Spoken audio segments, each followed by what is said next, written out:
5, 4, 3, 2, 1. Are you there? Scooby-Doo. Yes, I am You're here. there. You're there. I put my phone on silent. I better put my phone on silent. Otherwise, you'll be don't giving worry. off to me. That's normally what happens. I don't know. As long as people know it's live, it always helps.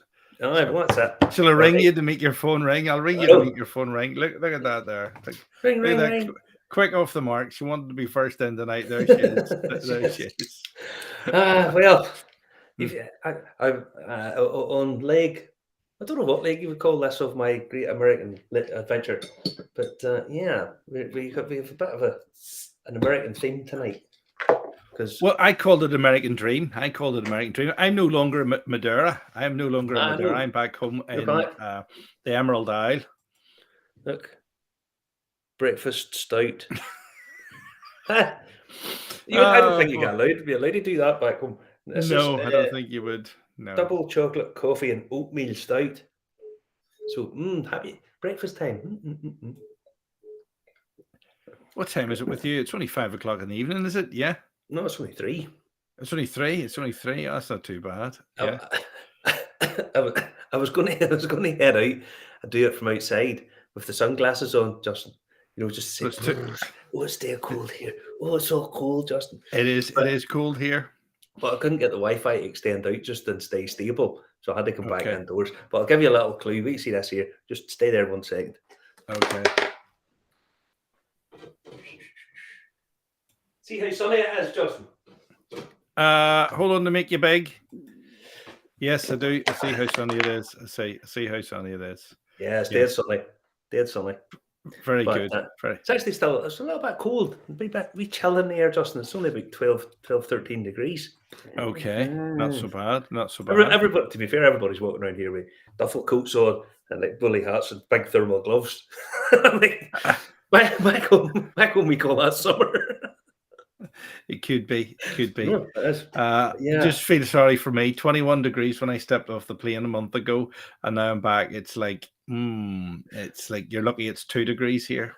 So yeah, I was talking to somebody last night and up near Aberdeen, and it was -10 where. That's pretty cool. Yeah, cool. It was high. Snippy enough now. Snippy enough. It was showing up as -6. So what's on the show tonight? After the news, we've got a couple of good distillery visits to talk about. Well, we have 8 distillery visits. Well, I've been to a couple. And one that's dead funny. It's up in New Hampshire. We stopped off and there, and it's a bit weird. It's just I found it amusing, and I got up in the distillery there, and then I came down to Maryland and stayed with a couple of guys down in the distillery there. Didn't do any video shooting there because it was a slightly different thing. We were there. We've already done an interview with the guys, but a couple of things to show you, which are it's just really, really nice guys. Just I've had fun. It was informative. It was telling me bits and pieces, and I had to give a talk, right? And I've had to give a talk to some guys, but I'll tell you a bit more about that. And I later. wasn't there to video it, so you couldn't video it yourself. So well, I could have done. I was explaining to them that Justin gave me a camera, and how Justin gave me the camera, he says, "You take that because it's so simple, even you can use it." I think he thought that's about a compliment from Justin. That's about as compliment as he gets. That's true. Yeah. You did a good job in this video at the dairy distillery, so we'll see that very shortly. We'll see it very shortly. There's Andrew McAllister still low. He's on the Black Bush tonight. Well, I'm going to have a Bushmills tonight because Peaky Blinders. So I got this. Well, actually, Julie got me this. So we're going to give this a whirl tonight and see what we think. Because you can get it here. So right. Well, we'll start on the news, I think. We'll start with. We better say hello to a lot of people. Andrew McAllister's in tonight. Michael Scully's in tonight as well. Good evening to you. Michael Matthews is in tonight. It's 2 Michaels in a row tonight. Sean McAllenton's in tonight as well. Linda Cox is saying hello. Remember to comment, like, and share wherever you are. James Doherty saying, "It's good to see you dressed up for the evening." Yeah, you've got a little gallet on tonight. Not just your black jumper, Marty. Frank Hearn, good to hear from you. And Lily says that we're living the dream. We're living the dream. Yes. Gilet is how you're pronouncing. Listen, you know it's all a backdrop. Look at this. This bedroom's fake. I can make it wobble. Look at that there. Look at that there. Yeah. Right, well, we'll stick with Bushmills. We'll do the first story about Bushmills. Okay. Last week, they were having an auction, and they were auctioning off 12 miniature packs of 12 of the first iteration of the Causeway collection. Now, quite a nice thing, quite a nice, there's only 12 of these, so obviously they're going to be very exclusive and so on. But it looks impressive. It looks fantastic. Look at that there. Bring it up full screen, because it does. It looks pretty sharp. Very nice. Now, the reason they were auctioning these for the Causeway Coast Heritage Trust. And do you know how much they got for these, Justin? 12. It's only 12 miniatures. It's not 12 full bottles. 12 miniatures. The bottles are up to $2,000 each, aren't they? 12. No. These are miniature bottles, Justin. Right? These are not full bottles. Well, that's right. I'm just going to multiply it up and divide it down. 12 to about 12 twos, 24, and then divided down. About £4,800. They got in total £46,820 for 12 boxes. Wow. That's £3,901 per box. You could in all seriousness, you could buy the full size bottles for that price. For much less. Good on them. But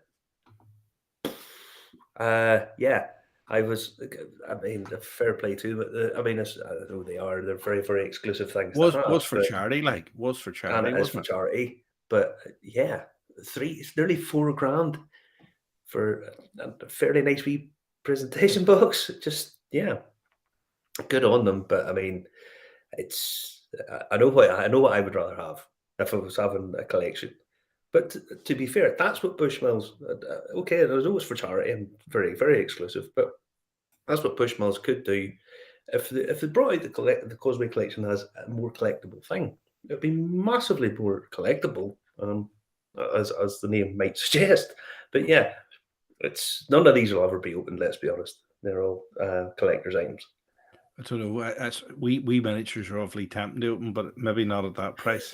Well, the thing about it is, those are going to be like the Star Wars toys that you get that are worth an absolute fortune because one of them's got a spear instead of a laser or something like that. No, everybody loses their shit because it's got a plastic cape and not a felt cape or something.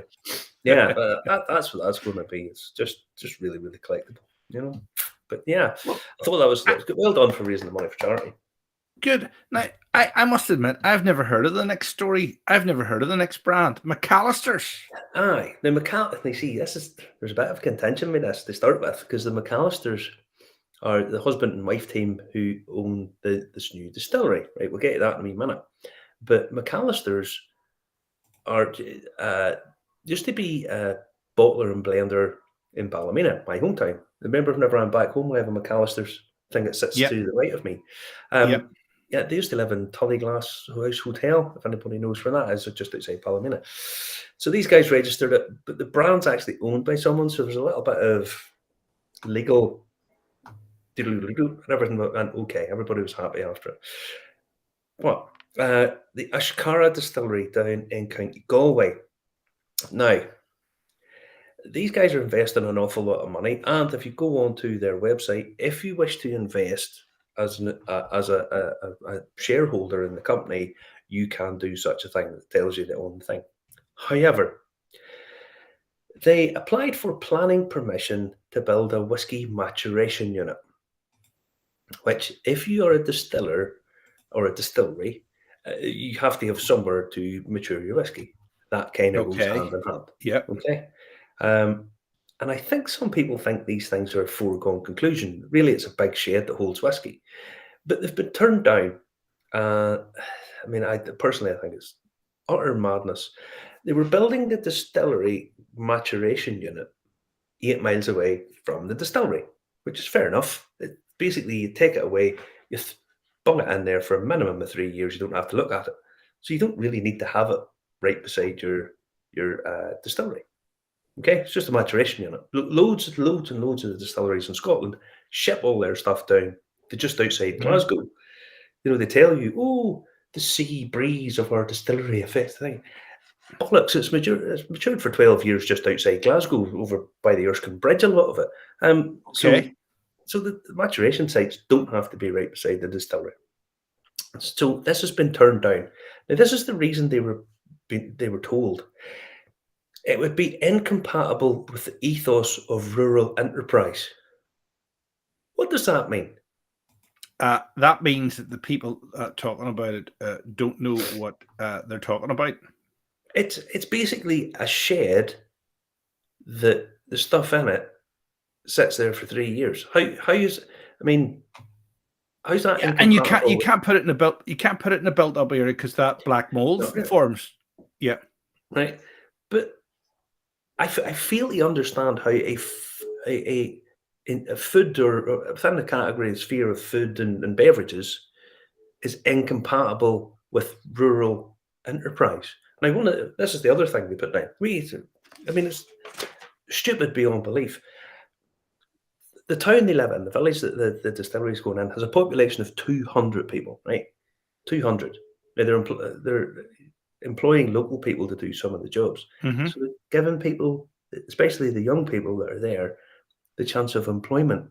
Surely that's the key point of rural enterprise. It's definitely rural enterprise. Definitely. On the site they wanted to build it, it says that it is occupied by mammals. Doesn't say what mammal. It could be a stray dog, some obscure bats, a vole. Who knows? Now, I don't know. It's just stupid beyond belief. I think whoever sat in that council really should be kicked off it and told to catch yourselves on. They're bringing employment to place.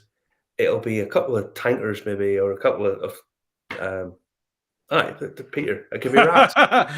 Peter Stewart says rats. Exactly. I mean, you're talking about the council of the mammals. Are rats mammals, or are they rodents? Or are rodents mammals? I don't know. What is this? Rodents are mammals. Yeah. Are they? It's the chase. This we have to guess what it is. What's their stuff like? These bottles look pretty impressive. I've never tried it because this is sourced. I've never got around to trying it, and it is sourced, but I've read good reports about it. I assume it's finished quite well. But that annoys me when somebody's trying to do something. They're investing a lot of money. It's in a rural position. It's set aside. It's doing all that, and some wanker in the council has decided, no, you're not allowed to do that because it's not the ethos of rural enterprise. Here, we're getting it from the horse's mouth here. Begrudgers are mammals. Well, that's it. Yep. Begrudgers are mammals, yeah. But it's just, I don't know. It just, someone should really take one of them guys out and give a good try and thrashing, but I think that's still illegal as far as I know. But it's nuts. Is this the picture of the distillery here with a car in front of it that I have? Is it, or is that a different one? I don't know. I told you what order to put them up in. That one there? Is that it? Yes. That's what it's supposed to look like. That's it. And I mean, it looks like that looks like a large farm, warehouse. Yeah. That is what it looks like. That's the distillery, and the maturation unit is 8 miles down the road. But that apparently is not in the spirit of doing a rural enterprise. That knobs, that's what they are. Good. I hope everything goes all right and they get it passed. Okay, that's madness. But they do have a bit of good news, because a relative of the owner, the guy who owns it, Gareth McAllister, is going to be playing in the World Cup final tomorrow, because Alexis McAllister, who scored a goal against Poland, plays. He plays for Brighton and Hove Albion, and he plays in the Argentinian national squad. So yeah, so best of luck. We have Argentina has the largest population of Irish immigrants of any non-English speaking nation in the world. Right. So There's just one slight problem, as you see. I probably would be supporting France now, but I have to be careful. This. I'll probably be supporting France, although I have to be careful because my cousin's partner is an Argentinian general's daughter. It's a complicated old world. It's a complicated old world, isn't it? Tina Galtieri. No. I won't say any other people be on my Facebook trying to find her now. You probably could, but I wouldn't recommend it. But no. So Alexis McAllister, I think he's maybe a nephew or something like that of the owner of Gareth. So good on him. Best of luck. If you're supporting France, I'm going for Argentina. Come on, Messi. I'd love to see Messi do it. There's Sean with a sort of astounded face. Yeah. It's good luck to France and Argentina. Hasn't been a great World Cup, to be honest. There's some good games that I've watched, but just didn't really catch the imagination. Silly time. You like extra time and penalties, do you? Yeah. Well, I'll put it like this. The finals are never. People don't play finals to win them. They play not to lose. Is essentially what they do. So well, good luck to everybody. It was a good match. Yeah. Next up, we go to the wonderful Dunvilles. Wow. And Dunvilles announced this week they are releasing 3 core bottlings as part of their core range. And I mean, just look at these. 10-year-old Palo Cortado.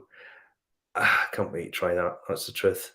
A 20-year-old Oloroso and a 21-year-old Palo Cortado. Honestly, I just know that they're going to be awesome. The stuff that those guys produce and bring out is amazing. And they've been bringing out all the single cask bottlings for people, and I know people have got a bit annoyed because they can't. These are drinkable ones. These are drinkable ones, not collectible. These are now part of their core range. That's what they've put down, part of the core range. You don't have to be in any hurry to get them because they'll sell out in 10 minutes. These will be available. You can gather together a few pennies and pounds and whatever, and pick them up, and you just know they're going to be awesome. You know, okay, they're not cheap bottles. Okay, this is 21-year-old. Irish whiskey. The prices of them are incredible. I mean, they're expensive. There's no two ways about that. It gets you probably half a tank of diesel for a 21-year-old. But the thing is, you're no rush for these, so you can skip buying a bottle of proper 12 3 or 4 times and then pick these up. I mean, I love the labels. I love the bottling. I love the whiskey's always superb. But yeah, that's good on them. I like the fact that they're part of the core range. You're not in any rush to get them and get them bought. You know, there's Jamie Jameson saying 20-year-old Dunvilles is a great drop. There you go. They're all a great drop, to be honest. Some of the single cask bottles are just delicious.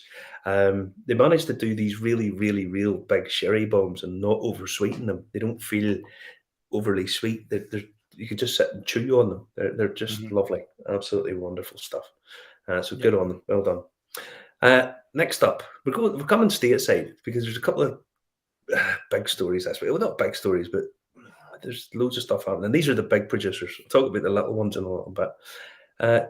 Jim Beam has released this. It's what's the name? What do they call it? The Distillers Share.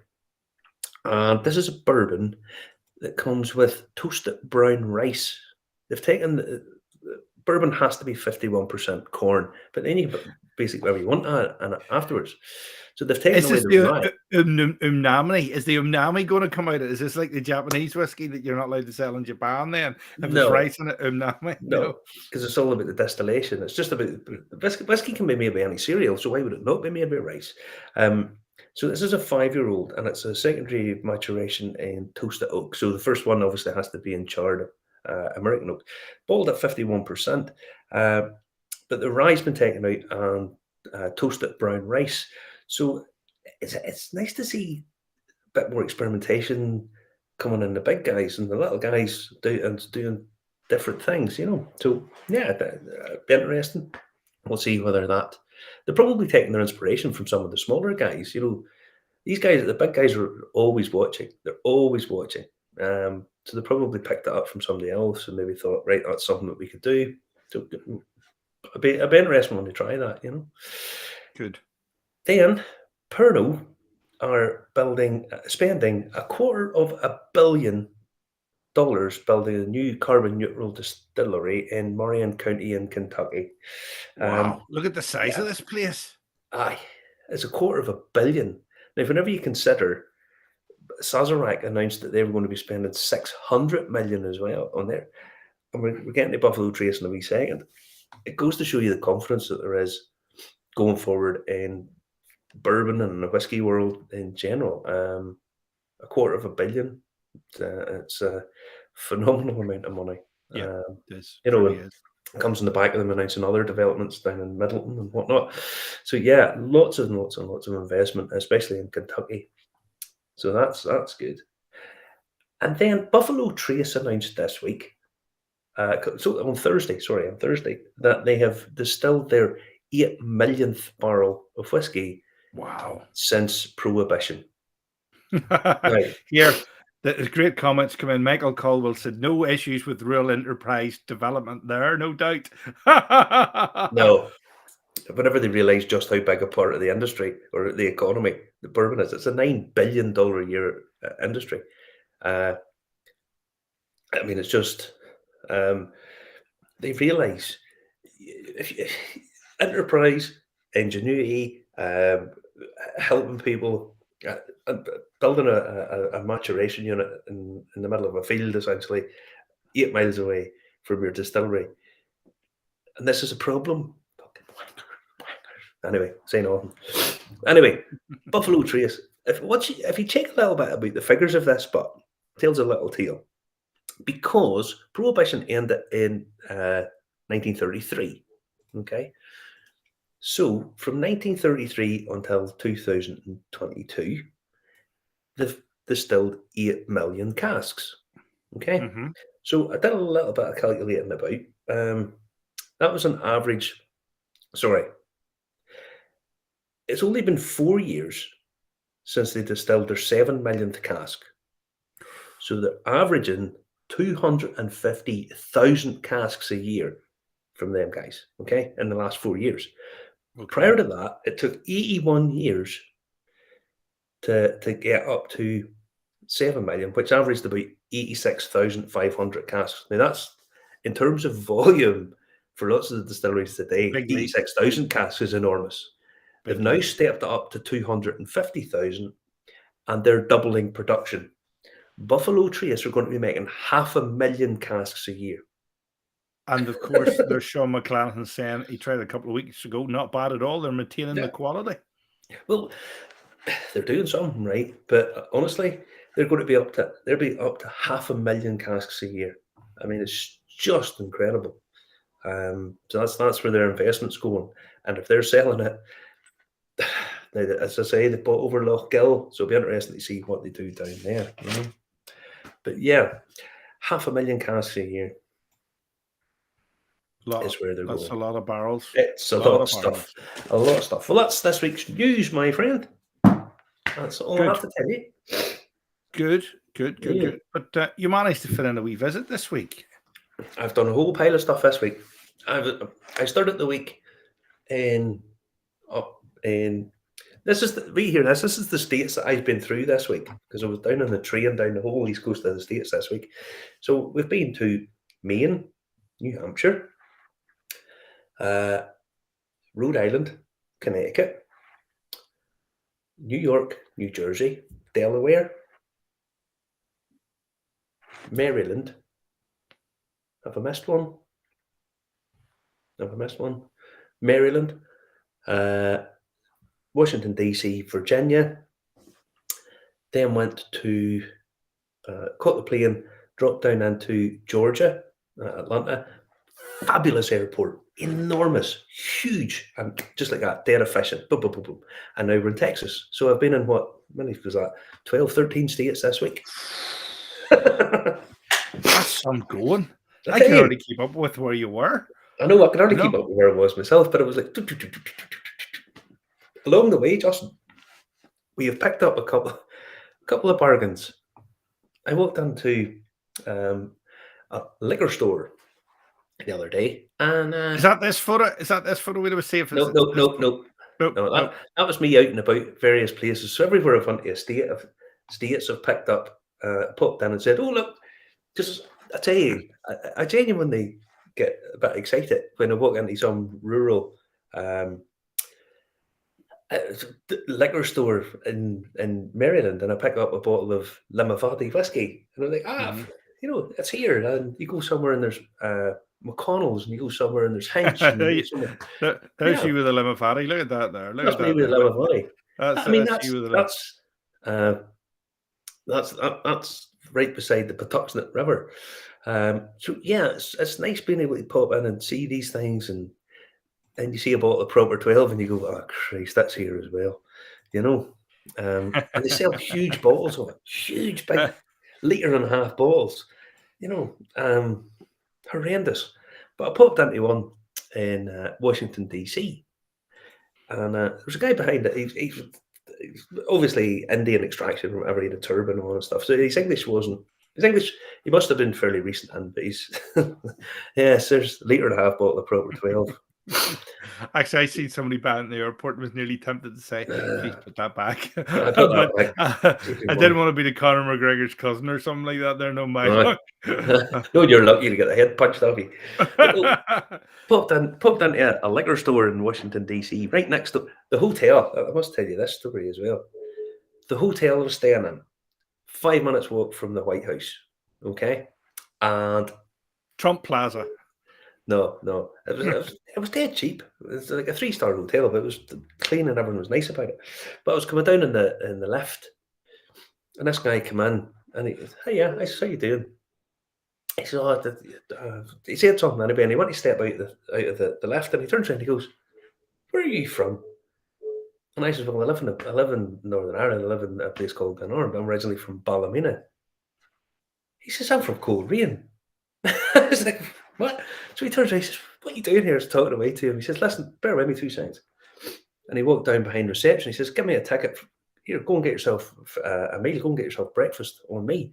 He turned out he was the general manager of the hotel. Hey, everywhere we go.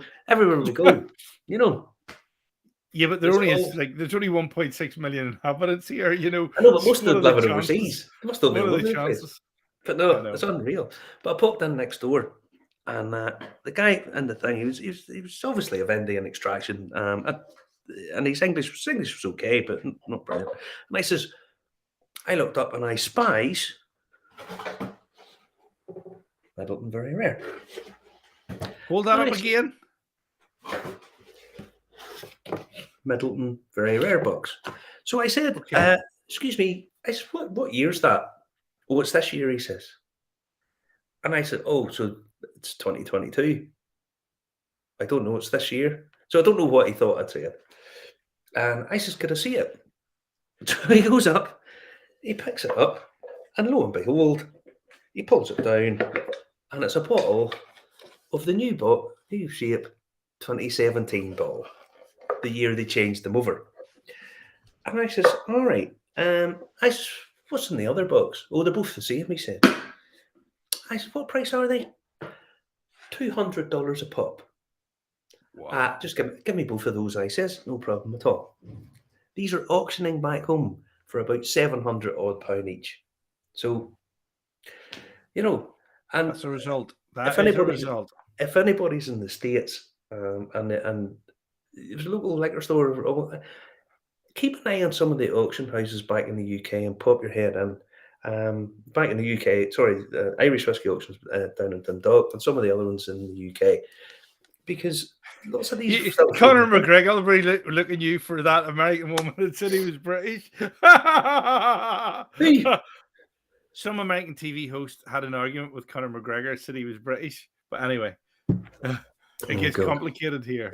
But no, if you check out the likes of Whiskey Auctioneer or Whiskey Ham or any of those, but Irish whiskey auctions, whiskey bidders, all of the sites back then, it's a no-brainer picking these up. $200. Like $210 or something. But it's so I picked up both of them, and they'll be coming home with me. That's cheaper than it ever was here. Yeah, no, well, back then I bought a couple of bottles back in the day for, I think it was maybe £120, so just a little bit more expensive. But okay, there's probably loads of these floating about in the US. So yeah, well worth keeping your wee beady eyes open for, Yes. So yeah, and then I got given another bottle because I had 2 wonderful days in Maryland down with the guys at this distillery. We've had them on the show a couple of times, but down at the Tobacco Barn Distillery. Okay. Down in Hollywood Road, down in Maryland. Yeah, they are there. I went down, and the guy giving me the bottle is Rear Admiral Scott Sanders. And yes, this is you've Sean, Scott, and Dan there, and they run this wonderful sort of tiny boutique distillery. And remember, a few years ago, we talked about them doing the most American thing in the world ever, where they strapped a bottle of casks of bourbon to a Harrier jump jet and flew at 700 miles an hour, setting three bourbon world records, the highest it's ever been, the fastest it's ever been, and the lowest pressure bourbon has ever been aged at. So they very graciously give me a bottle of it, and I was really quite thrilled, touched. So I went over and they give it in this little flight bag. You get one of these sort of wee coins that you get, lovely, and an arm patch that you can put on if you like. This will never be done again, I can assure you, because they were telling me some insights about it. That when they brought it down and they disgorged it, it was the whiskey was black, and it must have been pulling stuff out of the cask. And they said, they were lucky they didn't just burst them because of that pressure and that and that G-force and stuff. So it'll never ever be done again. But I had a blast with them, a really, really nice bunch of guys doing really wonderful things. They brought out a bourbon cream and it's beautiful, really nice. So doing really well, selling really well. And they kept me a bottle of the 700 mile an hour bourbon. As I say, I don't know if they ship this, but I'm sure if you ask them, because they're very accommodating people.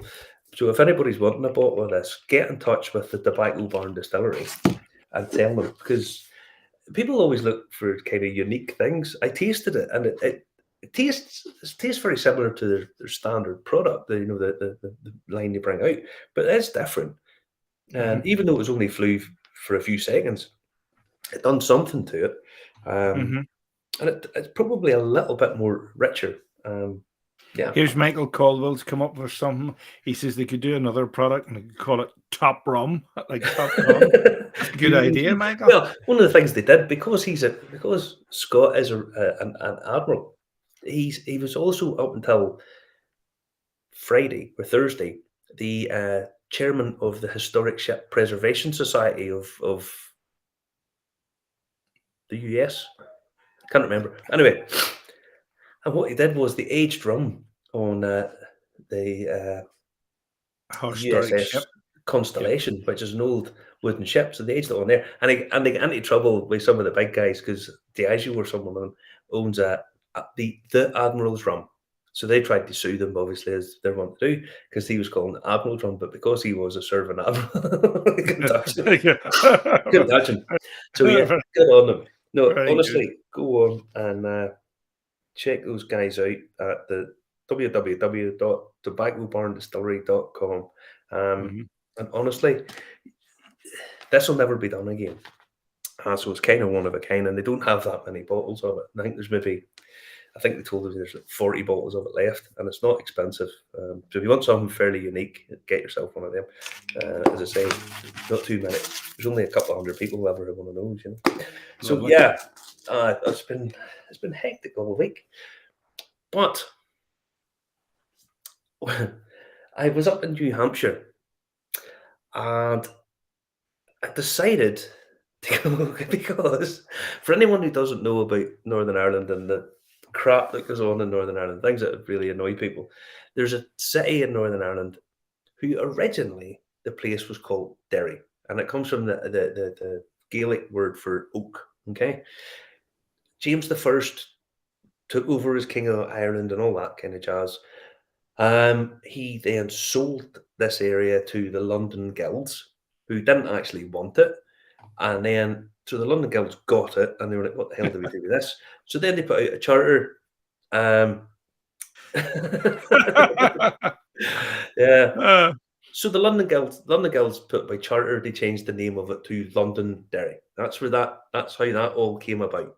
And it was never really an argument. Everybody just called it Derry until a sort of artificial argument was brewed up in the 1970s, 80s, something like that, Justin. And it became a contentious thing. This side says it's Londonderry, and this side says it's Derry, and people get offended. When I used to be on the radio up there, we were not allowed to call it Londonderry or Derry. We always have to call it the Maiden City or the Northwest. I know. Or Foyle Side. Honestly, you've no idea. You have no idea. But the good people of New Hampshire solved the problem. They solved this. They have two. They have one for each. They have the place called Derry, and right beside it is Londonderry. So if you're annoyed by the naming of somewhere and you think, oh, I'm very offended that someone called it Londonderry. Oh no, I'm very offended that someone called Derry. Just move. Just go down the road. You know, we have two sides. We have the water side and the bog side. The water side and the bog side, or the water side and the city side, or whatever you want to call it. Honestly, it is good. They have two towns right beside each other. One's called Derry, and the other was Londonderry. And I mean, they're literally. I don't think it's not even really like a definite thing. It's sort of like I'm sure the council know, but you just go for between each other. But I went up and I bumped into a guy, Andy. Went up to the Doire distillery up in New Hampshire, and I got a few words with him. So yeah, here we go.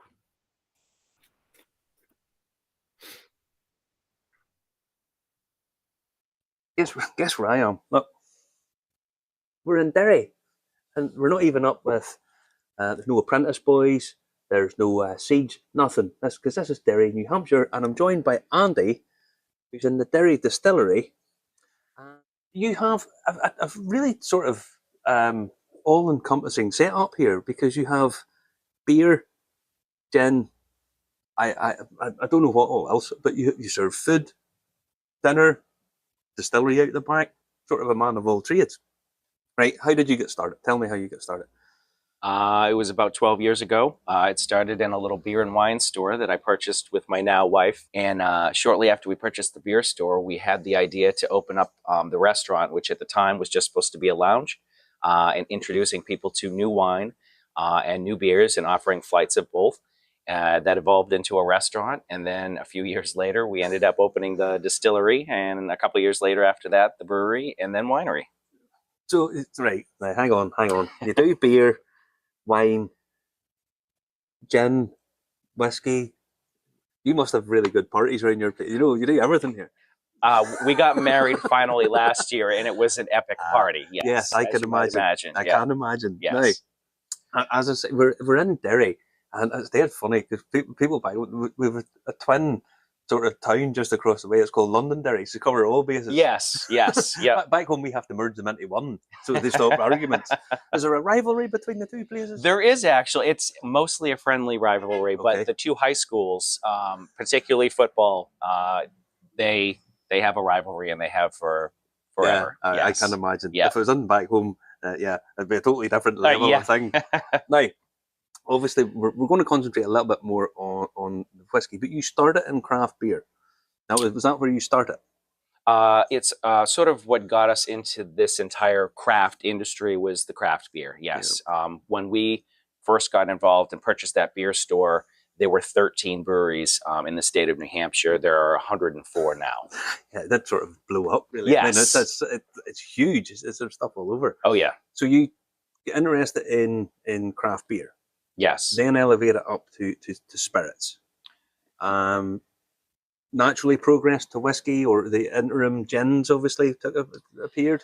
I was not a huge spirit person or cocktail person, but my better half, her father loves to have cocktail hour, and cocktail hour consists of Doire's White Label, Okay. a couple of rocks, and a little sweet vermouth. Okay. And when he would come to visit, I said, I would really like to, I'm thinking he's a gentleman, he's having a scotch. So I really wanted to be able to do that. And that sort of got me into spirits. And then I started not putting the vermouth in, not as much ice. And then I was just enjoying the whiskey. Yeah. I think most people, once they go start on their journey, discover that ice doesn't do whiskey any favors. Right. Bad whiskey, it does help. Yeah. Good whiskey, it really doesn't. Yeah. So you're far better just with the neat and sipping. Absolutely. Now, so you're a beer guy who goes over to whiskey, and beer mash bills are very different from whiskey mash bills. There's obviously malted, a single malt has to be 100% malted barley. So you were doing mixed mash bills. Did you come across any problems? Was there any ones that you tried that didn't work at all, or were too hard in the stills, or what? Sure. I mean, everybody makes mistakes, especially getting started. So I did have different ideas about the way to approach whiskey than beer. And I did learn a few things, and that you don't need a lot of specialty malts to create something that's super flavorful. Whereas beer, you want a lot more specialty malt. That's where you're getting that flavor.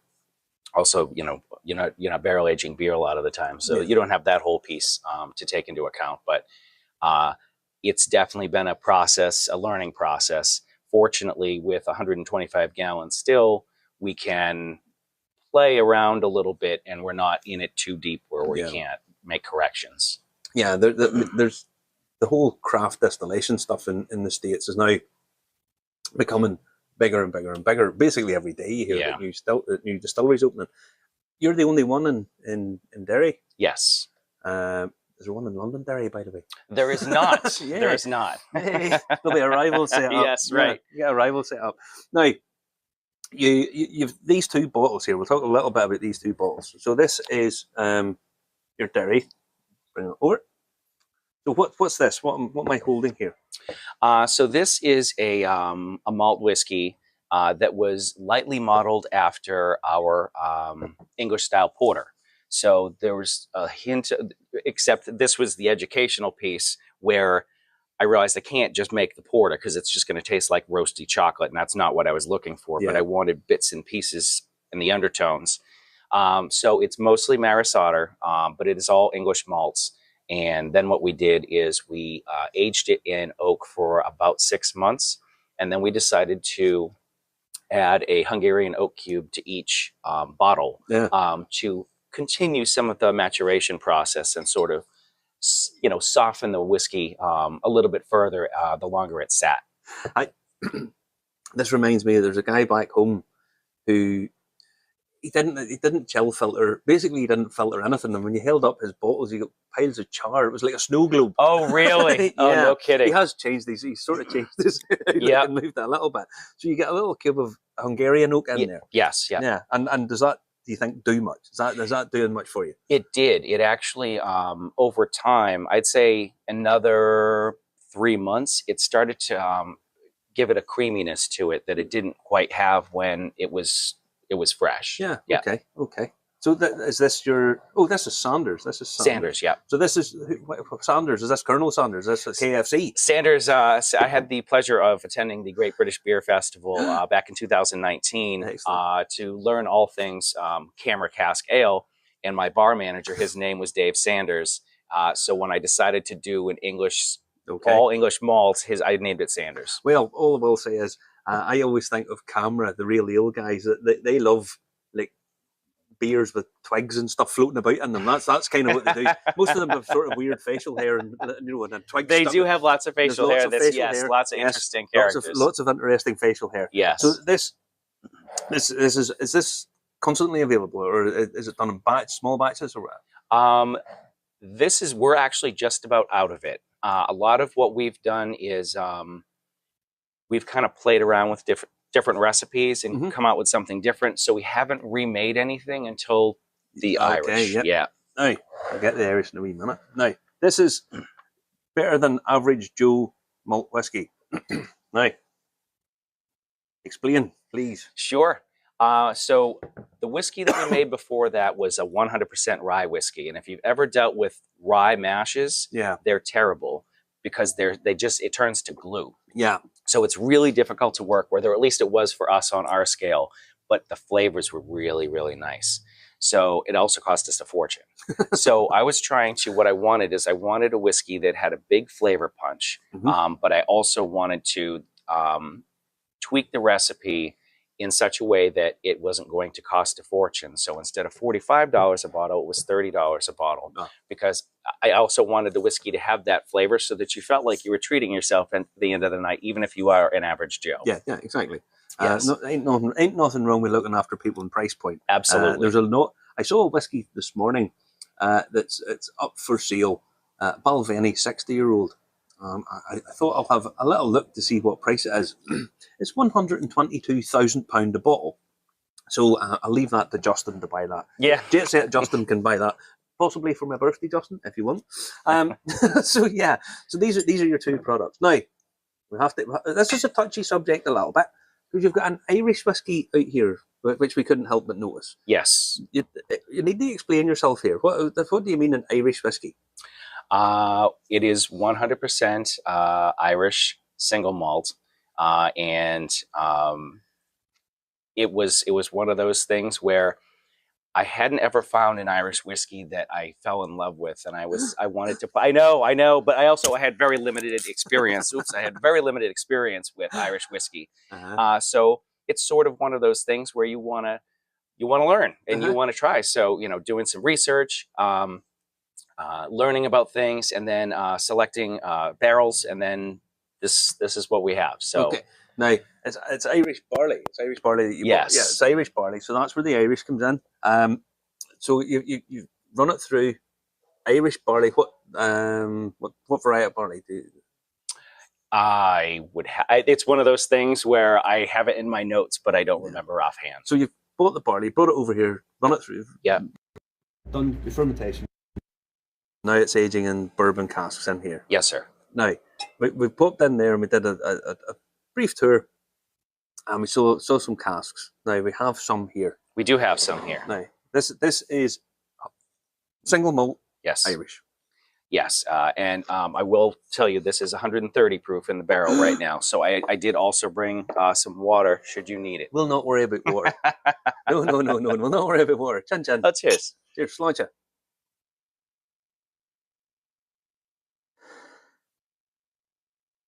Oh,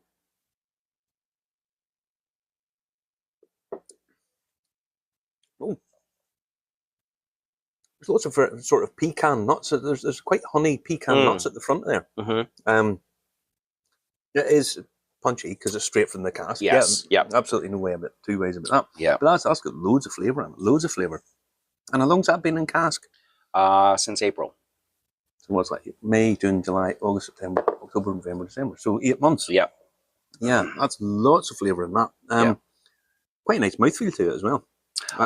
Even at the high ABV, it's quite nice mouthfeel. Yes, I was excited to pour this for you because I'm really excited about the way that it's coming along. Yeah. Yeah. I mean, I'm a big mouthfeel guy. I think it's massively overlooked. Yep. I think so many whiskies are very thin. Yes. It makes them taste cheap, even if there's flavour there. Yep. But once you get that mouthfeel, that sort of rich creaminess. Yep. Flavour can go a little bit down and you still feel as if it's luxurious. And that's got a really nice mouthfeel to it. Really yes. Yeah. Thank you. Yeah. But it's very nutty. It's loads of nuts and sort of pecan, honeyed pecan, honeyed walnuts, that kind of thing. I'm going to have you write all our descriptions. Yeah. Oh, lovely. Yeah, that's really nice. Really nice. You should be well proud of yourself for that. Thank you. Now, locally, you sell locally? Do you distribute to other states, or are you able to produce in that big a volume to move about? We're not that big a volume. New Hampshire is a control state, and what that means is that if we're going to sell this to another, to a restaurant, it needs to go through the state. That would be fun, no doubt. They generally take about half of what you would retail it for. So we try to kind of sell things here out of the tasting room. We do tasting events, we do farmers markets, and then we will sell some to the state and buy it back as the restaurant. That's the other thing too, is we can't just walk it through the door. We have to sell it. They mark it up, and then we get to get it back. But yeah, you guys need it. No, I know, it's unreal. I mean, it's genuinely unreal. Yeah, it's that is really nice, really nice. So if you happen to be coming through Derry, possibly on an apprentice boys parade or Derry Day or anything like that, and come up here, do pop in, because this is top drawer stuff. Price wise, what sort of price are these 2 bottles? Sure. The Joe whiskey, as I said, that's our $30 bottle. The Sanders is $40. The malt was a little bit more expensive in it, and that's why. Yeah. This is really good. Now, your gins and craft beers and stuff, because I'm drinking this. This is, what's the name of this stout? Creamy Up Scotty. Creamy Up Scotty. Creamy Up Scotty. Creamy Up Scotty in a Derry After Dark. They're cool. So yeah, this is your own. That is our beer. Yes. Yeah, your beer. Yeah. It's very nice. Thank you. Very tasty. So yeah, basically everything all under. You can come here, have wine with your dinner, an aperitif afterwards, or a digestif, wherever way you want to put it. Very nice set, very lovely place down around here.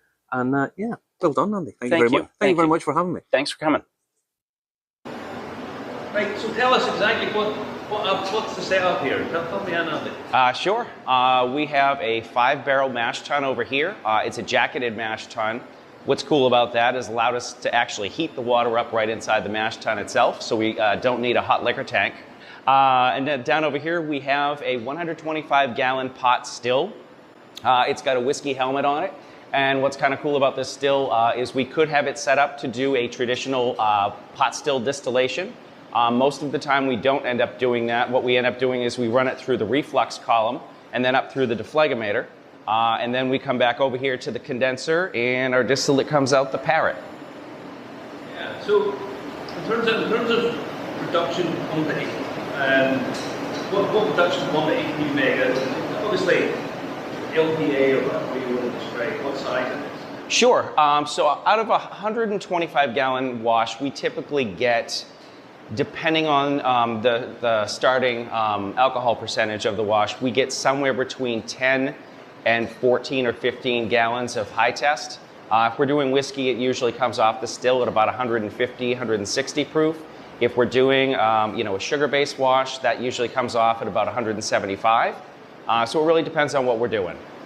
And do you find much difference between the likes of, because I know you're interested in pot stills and your single malt, but you're not so much bourbon. So do you find much difference between running the stills to do pot still versus malt?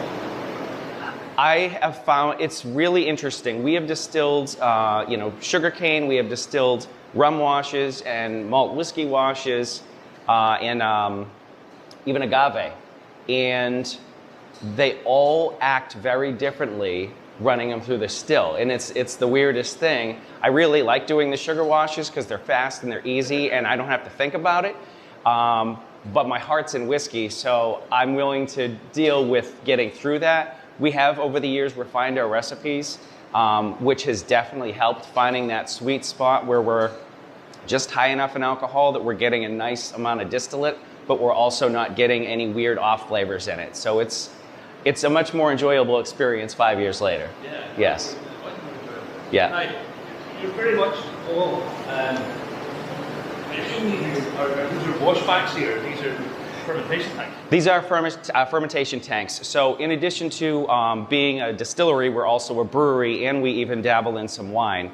So typically what we use these fermenters for are for our beer fermentation. It's a little bit secluded in the corner over here, but depending on what we're actually trying to do, we've got several of these fermentation totes. They're 300-gallon totes, so we'll do 250 gallons in there and run 2 washes. And we'll actually bring in more totes as needed when we're doing a big set of runs. And then we bring them back out when we don't need them, just to save space. But typically for whiskey washes, we ferment in the tote. Okay, yeah. Right. I can't help but notice up in the top here. Yes. We have. Now we're in New Hampshire. Now we happen to be in Derry in New Hampshire, but there is Irish single malt. You're going to have to explain yourself here, Randy. Yes. Yep. Like I said, I'm a whiskey guy, and this is our single malt. This is the second time that we've made it. It sold really, really well the first time we did it. We've got them resting in a couple of bourbon barrels from other U.S. distilleries, and those are 30-gallon barrels, not the big ones. So they're maturing at a faster rate. Yeah. The climate here. New England gets very cold in winter. It can be very cold in winter, hot in the summer. Yes. So how do you find that? How do you find that working with in terms of humidity and this kind of stuff? Sure. It's funny because New England in particular, it could be 50 degrees today, but it could be minus 10 tomorrow, and then it could be 60 degrees the next day. It's all over the place. We've elevated the barrels, figuring that we're doing production down here and the heat rises. So when we're in the winter time, the theory is we're warming those barrels up when we're actually doing production. It gets warm here, like today, it's a little sticky and warm in here. And then obviously overnight it gets cool, so then it cools back down again. So I think that's benefiting us in the whiskey game, yeah. How long do you theoretically age for? Obviously there's a perception that age means better, which I don't hold to in any way, shape or form. But how long do you think aging in this part of the world is at its optimum? I know casks, but how long do you think it takes?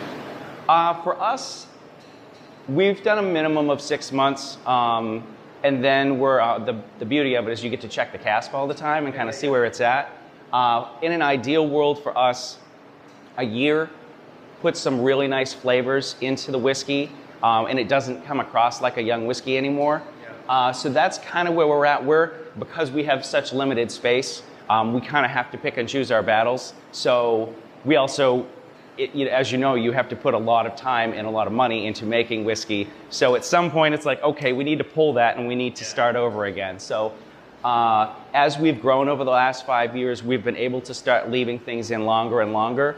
So of those 2 Irish whiskeys up there, we're going to be pulling one shortly, which I did pull some for you today so you can try and see where it's at. And then the other one, I think we're going to leave there. And we're just going to let that sit. And we've got other whiskey that's going to fill that other barrel. So the idea behind that is that we're going to end up having some of the Irish that's on the younger side to sell now. And then we're going to, I hope, leave that one in there for 2 years. Yeah. There you go. What do you think of that? Aye. Well, it's nice to get talking to some of the little guys, because it's dead easy. You're talking on the news and it's like, oh, Sazerac and Jim Beam and all these guys.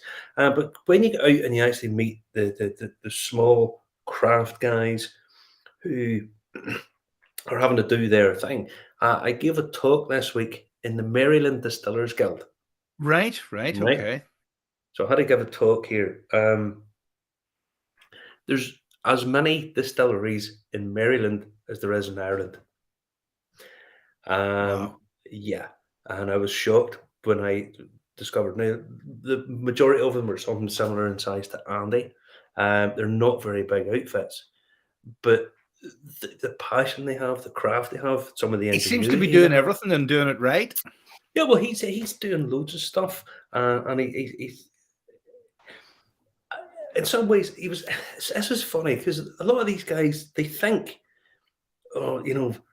somebody coming from Ireland, they've got all this history and heritage of whiskey and so on and so forth. But to be honest, Ireland and the US are in many ways in a similar position, because we had an industry and it almost disappeared totally. And it's something similar in the States. And the fact that they're sort of just now finding their feet and there's a single malt category in the US now. And Andy, he says, "Oh, we've got an Irish single malt." He bought Irish barley over, and I know that if he puts an Irish single malt in the bottle, he'll run foul of the thing. That's not what he was meaning. He wanted to buy the Irish malt to sort of take on that history and heritage, and that sort of crossover, I think is to be admired. And I think it's sort of kick back to the sort of heritage that we both have and both share. I nice guy doing a good thing. The Maryland guys, lovely, some lovely people. So yeah, good. Great stuff. Great stuff. Remember to comment, like, and share. We're live at 10 p.m. on YouTube, Facebook, LinkedIn, Twitch, and Telegram, and wherever you get your podcasts from. Oh, I will be doing a review of the bottle that Andy have. I did a review the other day of that. So good. That'll be popping up midweek sometime, probably. Yep. Probably, yes. All right. Great stuff. Thanks for putting in the effort while you're on holiday, more or less. But it's a busman's holiday. It's a busman's holiday. I'm not working, okay? Because if I say I'm working, immigration will kick me straight out. But I'll be put it out as quick as possible. I'm not really working. You have a press card, but you're supposed to have the press visa. No. I know. I am on holiday. I know. I am not getting paid for anything. I'm just over doing a bit of enjoying yourself. Yes, and as somebody says, you're getting all the proc, and I'm stuck here. The only thing I got was the one bottle of the Tobacco Barn guys, the 700 mile an hour bourbon, which is the most American thing ever. But yeah. There he says he needs a job like that there. Listen, look at that there. There's Frank Hearn saying, "For me, I love the small craft distilleries much better than the big boys." I have a lot of time for the big guys too, but the little guys, I think the little guys need more support than anybody. Excellent stuff. All right. Good night, everybody. Take it easy. Catch you same time, same place next week. Cheers. Bye bye. Bye. What did he say? The only thing worth $45 in the US. There you go. Oh, they're $145. There you go.